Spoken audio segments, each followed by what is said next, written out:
A 28 male need to get this off my chest because I'm still processing what the hell just happened to my life. 2 years. That's how long Maya and I were together. Living together for the last 8 months in a nice 2-bedroom apartment downtown. Split everything 50/50ths. Had a cat named Machi. The whole domestic thing. Then 3 months ago, she sits me down on our couch, the one we picked out together at IKEA, while arguing about whether we needed the extended warranty, and tells me she's not ready for something this serious. I just stared at her. We've been talking about maybe getting engaged next year. She'd sent me ring designs on Instagram. Her Pinterest board was called Future Wedding Ideas, for fuck's sake. I need to find myself, she said. I'm only 26. I feel like I'm missing out on experiences. Experiences, right? I asked if there was someone else. She got offended. How dare I suggest that? This was about her personal growth. Her journey. She needed space to explore who she really is. Fine. I'm not going to beg someone to stay with me. I said I understood. Started looking for a new place that same night. The thing is, we're both on the lease. Neither of us could afford the place solo, and breaking the lease would cost us each $3,000. She suggested we could be roommates until the lease ended in 6 months. It'll be like friends, she said. I actually said that with a straight face. I agreed. Not because I wanted to play Ross and Rachel, but because I needed time to figure out my next move. Plus, $3,000 is $3,000. The first few weeks were weird. She'd come home late, dressed up, always vague about where she'd been. Out with friends. Networking event. Yoga class. She doesn't do yoga. Meanwhile, I focused on myself. Hit the gym. Started reading again. Reconnected with buddies I'd neglected. Downloaded dating apps, but didn't really use them. Wasn't ready. Then I met Sophia. It was at a work happy hour. She's 29, works in marketing for a tech startup. Smart, funny, called me out on my bullshit when I tried to make a self-deprecating joke about being damaged goods. Everyone's got baggage, she said. The question is whether you're dealing with it or just dragging it around. We exchanged numbers. Started texting. Went for coffee. Then dinner. Then another dinner. I wasn't looking for anything serious. Told her about my situation up front. Living with my ex, the whole mess. She appreciated the honesty. Well, she said, at least you're not hiding a secret family in Jersey. That's my backup plan if this doesn't work out. She laughed. I hadn't made someone laugh like that in months. We kept things casual. But casual turned into, I really like spending time with you, which turned into I haven't felt this comfortable with someone in a long time. Maya noticed something was different. I was happier. Going out more. Not moping around the apartment. You seem good, she said one morning over coffee. I am good. That's great. Really great. I'm happy for you. She didn't look happy. Fast forward to last weekend. I'm at a birthday party for a mutual friend. Sophia's with me. We're not all over each other or anything, just clearly together. Holding hands. Normal couple stuff. Maya walks in, sees us. Her face goes through about 17 different emotions in 3 seconds. She comes over all smiles. Introduces herself to Sophia. They chat. Everything's super friendly and mature. I'm thinking maybe we've all evolved past petty drama. I was wrong. Sunday morning, 7 a.m., my phone's blowing up. Maya's calling. I don't answer. I'm asleep. She calls again and again. Finally, I pick up. She's sobbing. Can barely understand her through the tears. How could you do this to me? Do what? You're dating someone. Becca told me you've been seeing her for over a month. Maya, we broke up. You broke up with me. I thought you'd wait. Wait for what? For me to be ready. I told you I needed time. You told me you weren't ready for something serious. So I respected that. I moved on. But it's only been 3 months. What's the appropriate mourning period for a relationship you ended? You're being cruel. I'm being honest. You wanted to explore. Go explore. I'm not stopping you. But I love you. You broke up with me. I needed space. You got it. She hung up, then texted me a novel about how I'd betrayed her trust, how she thought we had an understanding, how I was just trying to hurt her. I didn't respond. But here's where it gets interesting. Turns out Maya's journey of self-discovery involved discovering herself in my former coworker Dylan's bed multiple times, starting about 2 weeks before she broke up with me. I found out through Instagram. She forgot I still had access to her iPad we used to share for Netflix. Her messages were syncing. Saw the whole thing. Pictures and everything. The yoga classes, dick appointments, the networking events, dick appointments, the out with friends. You get the pattern. But here's the kicker, Dylan. He's been in a relationship for 3 years. His girlfriend had no idea. So I did what any rational person would do. Nothing. I screenshot everything, saved it to a folder labeled Taxes 2023, and went about my life. Because here's what I realized. Maya thought she was playing 4D chess. Break up with me, keep me as a backup while she fucked around, then eventually come back when she was ready. I'd be there waiting like a loyal golden retriever, because where else would I go? She didn't expect me to actually move on, to meet someone, to be happy. And she really didn't expect me to find out about Dylan. Update 1. Things got worse. So remember how I said I did nothing with those screenshots? That was true, for about a week. Then Dylan's girlfriend, Priya, DM'd me on Instagram. I guess in her paranoia, she'd been doing a deep dive on his social media and saw an old tagged photo of us from a work thing. Hey, weird question, and sorry to be a social media stalker, she wrote, but you used to work with Dylan, right? Is Maya your ex? My stomach dropped. Yeah, to both. Why? I think something's going on with them. Call me paranoid, but my intuition is screaming at me. Decision time. I could lie, stay out of it. Or I could tell the truth. I told the truth. Sent her the screenshots. All of them. She called me immediately, crying, thanking me, apologizing for Maya. I told her she had nothing to apologize for. 3 years, she kept saying. 3 fucking years. The next day, Dylan shows up at my apartment. Maya's at work. He's panicking. Dude, what the fuck? Why would you tell Priya? She asked. You ruined my life. No, you ruined your life. I just provided evidence. Maya said you were cool with everything. Cool with what exactly? You know, the arrangement. What arrangement? Turns out Maya told him we had an open relationship, that I was seeing other people too. That's why she was so comfortable bringing him to our apartment when I wasn't there. Our apartment, where we both still lived, where he'd been fucking her in our bed. Get out, I said. Come on, man. Get out. He left, but not before Maya came home early from work. Saw his car in the parking lot. Saw him coming out of our building looking destroyed. She knew I knew. She tried to play it cool when she came in. Asked about my day. Made small talk. Dylan stopped by, I said. She froze. Oh, Priya knows. You told her? She asked. You had no right to tell the truth, to interfere in my life. Your life? Maya, you've been fucking some dude in our bed, in the apartment we share, while telling him we're in an open relationship. I never said that. He seems to think you did. Well, maybe he misunderstood. Did he misunderstand his way into our bed? She started crying, but not sad crying, angry crying. You're such an asshole. You're doing this to punish me. Doing what? Living my life? Dating someone who actually wants to be with me? You don't even like her. You're just using her to hurt me. I'm going to stop you right there. Sophia has nothing to do with you. My relationship with her is separate from whatever. I gestured between us. This was. We lived together. As roommates. Your idea, remember?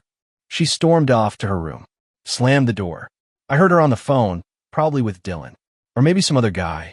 Who knows at this point? But here's where it gets legally interesting. I've been documenting everything. Every late night, she comes home. Every time she has someone over.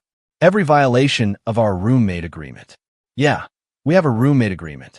I insisted on it when she suggested we stay living together. She thought I was being dramatic. Sign it anyway. It includes quiet hours, guest policies, cleaning schedules, and a clause about overnight guests. No more than 3 nights a week without the other roommate's consent.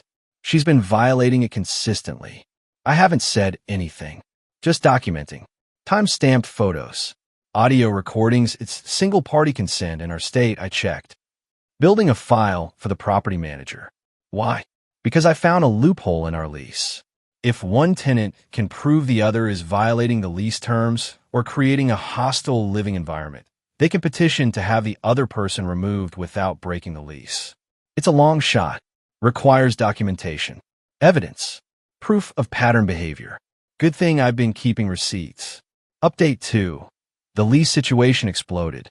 I need to update you all because shit hit the fan in ways I didn't expect.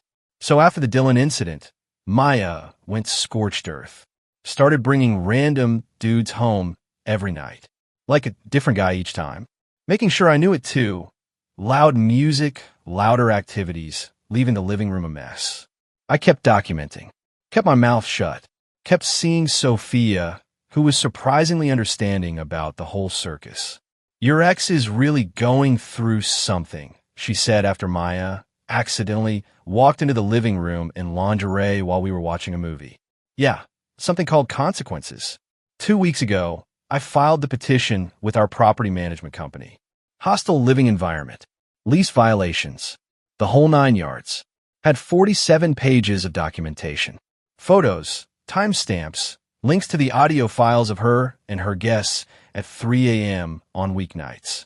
They gave her 72 hours to respond. She lost her mind. You're trying to make me homeless? I'm trying to live in peace. You can find another place. I can't afford another place. That sounds like a you problem. We could have worked this out. We could have. Past tense. That ship sailed when you decided to turn our apartment into a frat house. But then she played what she thought was her trump card. I'll tell Sophia everything. Tell her what? About us. About how you still have feelings for me. About how you cry about me. When have I cried about you? I hear you at night. Maya, that's me laughing at Brooklyn Nine-Nine reruns. She didn't believe me. Texted Sophia from my phone while I was in the shower. Sent her this long message about how I was just using her to make Maya jealous. How I confessed my undying love for Maya just last week. How we'd hooked up multiple times since the breakup. Sophia called me immediately. I explained everything. Showed her my actual text history. The documentation. Everything. You know what she said? Your ex is unhinged. Wanted to come over with wine. She came over. Maya was there, smirking, thinking she'd won. Sophia walked in, looked at Maya, and said, "Oh, honey, no. Just no." Then she proceeded to psychologically dissect Maya for 15 minutes straight. I just stood there, mouth probably hanging open. It was like watching a surgeon at work. You're not upset he moved on, Sophia said, calm as anything. You're upset you lost control. This was never about love or missing him. It's about ego.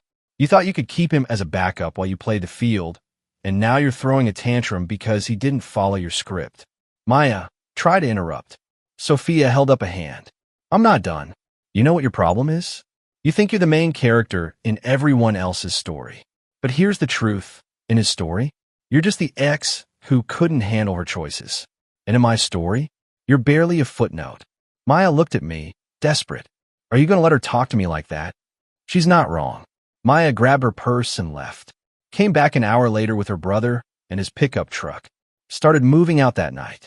But here's the twist. She didn't go quietly. She called our property manager. Told them I was harassing her. That I was the one bringing people over. That I'd threatened her. They investigated. Asked for her evidence. She had none. I had 47 pages. They sided with me, but, and here's where it gets complicated, they also decided they didn't want either of us as tenants anymore. Too much drama. They gave us both 30 days to vacate. No lease-breaking fee, but we forfeit our security deposits. I was furious at first. Then I realized I wanted out anyway. This was my chance to start fresh. Maya, on the other hand, flipped out. Started posting on social media about how I'd made her homeless. How I was an abusive ex. How I'd manipulated the situation. People who knew the real story called her out. She deleted the posts. Made new ones. Deleted those too. Last I heard, she's staying with her parents. Dylan somehow convinced Priya to take him back. And I found a great one-bedroom closer to work. Update 3. The final chapter. It's been a month since I moved into my new place. Thought this drama was over. I was wrong. Last week, after Maya's social media meltdown had died down, I get a text from an unknown number. It's Maya's mom. I saw the things Maya was posting online and the comments from her mutual friends, she wrote. I need to know your side of the story. Can we talk? It's important. I almost ignored it. But curiosity won. I called her. Turns out, Maya's been telling her family a very different version of events. According to her, I cheated first. I was abusive. I got her kicked out of the apartment out of spite. the whole 9 yards. But her mom isn't stupid. She'd seen the public posts and noticed the inconsistencies when Maya couldn't keep her story straight. I just want to know the truth, her mom said. She's my daughter, but something doesn't add up. So I told her everything, even offered to send the documentation. That won't be necessary, she said. This explains a lot. Maya's always had trouble with accountability. Then she dropped a bomb. Did you know she's been doing this since high school? Apparently, Maya has a pattern. Date someone, get bored, line up the next guy, create drama to make herself the victim, rinse and repeat. Her mom's been watching it for over a decade. I hope she'd grown out of it, her mom said. I'm sorry you got caught in it. I thank her for calling and thought that was that. But yesterday, I get a LinkedIn notification. Maya viewed my profile. Then another notification.